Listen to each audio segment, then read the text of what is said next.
देश को आजादी माफी मांगने से नहीं, देश को आजादी लाठी खाने से मिली है, जेलों में जाने से मिली है। कि एक तरफ वो लोग हैं जो काली टोपी पहनते हैं, एक तरफ हम लोग हैं जो सफेद टोपी पहनते हैं। तो ये लड़ाई बिल्कुल आमने सामने की लड़ाई है। इस मुल्क में एक वो आवाज है जो दंगा कराना चाहता है, खून खराबा करना चाहता है, नफरत फैलाना चाहता है, और एक वो आवाज है जो मोहब्बत और न्याय की आवाज को बुलंद करना चाहता है। सामने एक बहुत बड़ी चुनौती है। चुनौती ये है कि हम आज़ादी के आंदोलन में शामिल हुए, देश को आज़ादी मिली और आज़ाद भारत के निर्माण में कांग्रेस पार्टी ने बहुत बड़ी भूमिका निभाई। पहले हमारी जिम्मेवारी देश को चलाने की थी, आज हमारी जिम्मेवारी देश को बचाने की है। यह भूमिका हमको अपने आप में समझनी पड़ेगी। देश को चलाने की जिम्मेवारी ऐसे थी कि देश आज़ाद हुआ, देश का संविधान बना और उस संविधान के आधार पर भारतीय लोकतंत्र फलना फूलना शुरू किया। कुछ दशकों के बाद कुछ ऐसी शक्तियां आज सत्ता पर काबिज हुई है जिन्होंने आज़ादी के आंदोलन में हिस्सा नहीं लिया।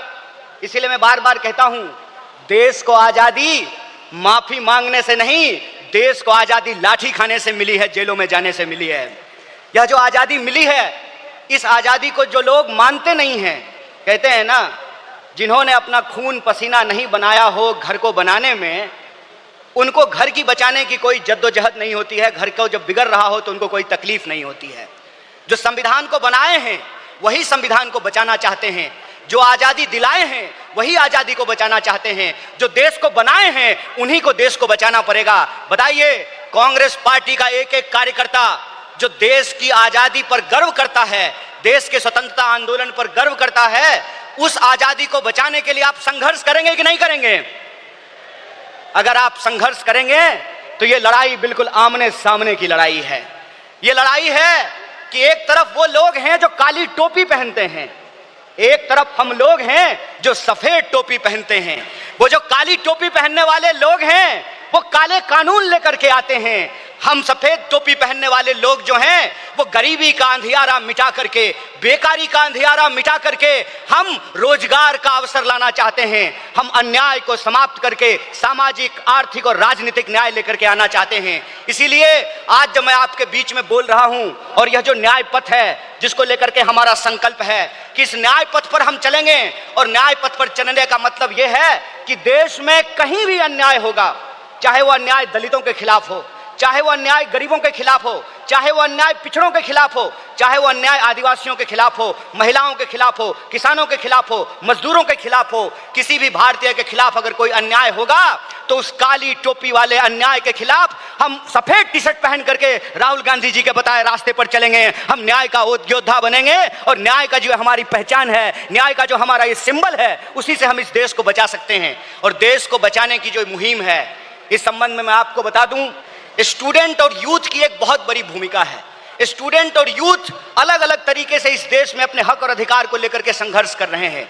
यह जो लड़ने वाले लोग हैं, जो न्याय के लिए लड़ रहे हैं, वो असल में कांग्रेसी हैं, और जो विचारधारा से कांग्रेसी हैं उनको हमको साथ लेकर के आना पड़ेगा।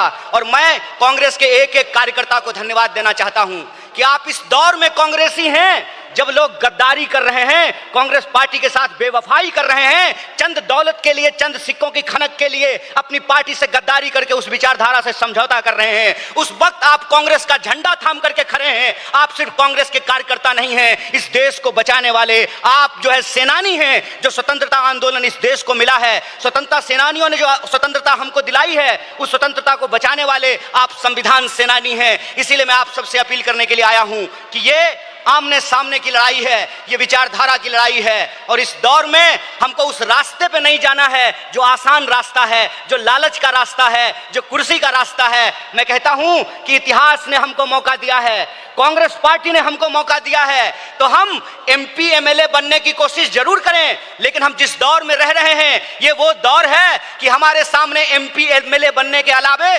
गांधी बनने का अवसर है, भगत सिंह बनने का अवसर है, सरदार वल्लभ भाई पटेल बनने का अवसर है, सुभाष चंद्र बोस बनने का अवसर है, एनी बेसेंट बनने का अवसर है, अंबेडकर बनने का अवसर है। इसीलिए मैं अपने कांग्रेस पार्टी के एक एक कार्यकर्ताओं को एआईसीसी के इस मंच से कहना चाहता हूं कि यह जो रेजोल्यूशन है, यह रेजोल्यूशन कागज पे लिखे हुए कोई शब्द नहीं है, यह संकल्प है और उस संकल्प पे हम समर्पण के साथ चलेंगे, संघर्ष करेंगे और संघर्ष करेंगे तो इस विपरीत परिस्थिति में हमारी जीत सुनिश्चित है। मैं देखता हूं कि कई बार कांग्रेस के कई कार्यकर्ता निराश हो जाते हैं, तो मैं उनको कहता हूं कि यह वक्त निराश होने का वक्त नहीं है, यह अपनी काबिलियत साबित करने का वक्त है, यह अपनी विचारधारा को साबित करने का वक्त है। और जावेद अख्तर ने बखूबी इस बात को लिखा है कि इस मुल्क में दो आवाजें हैं, इस मुल्क में दो आवाजें हैं। इस मुल्क में एक वो आवाज है जो दंगा कराना चाहता है, खून खराबा करना चाहता है, नफरत फैलाना चाहता है, और एक वो आवाज है जो मोहब्बत और न्याय की आवाज को बुलंद करना चाहता है। इसीलिए हम कहते हैं कि मुझे पामाल रस्तों का सफर अच्छा नहीं लगता,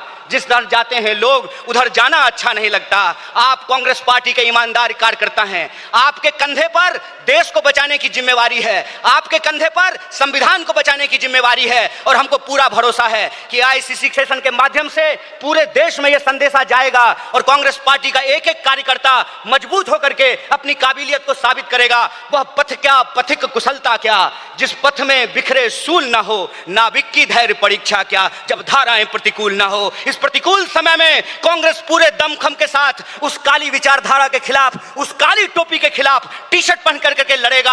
और यह टी शर्ट का जो सिंबल है वो न्याय का सिंबल है। उस अन्याय के खिलाफ हमको इस न्याय की आवाज को बुलंद करना है। मुझे पूरा भरोसा है कि आईसीसी सेशन से निकल करके हम अपने जिलों में जाएंगे, अपने बूथों पर जाएंगे और समाज में, देश में जहां कहीं भी अन्याय होगा, हम कांग्रेस पार्टी बन करके, कांग्रेस का कार्यकर्ता बन करके, गांधी का सिपाही बन करके गोडसेवादी विचारधारा को परास्त करने का काम करेंगे। बहुत बहुत शुक्रिया, बहुत बहुत धन्यवाद। इनकलाब जिंदाबाद, जय हिंद, जय कांग्रेस।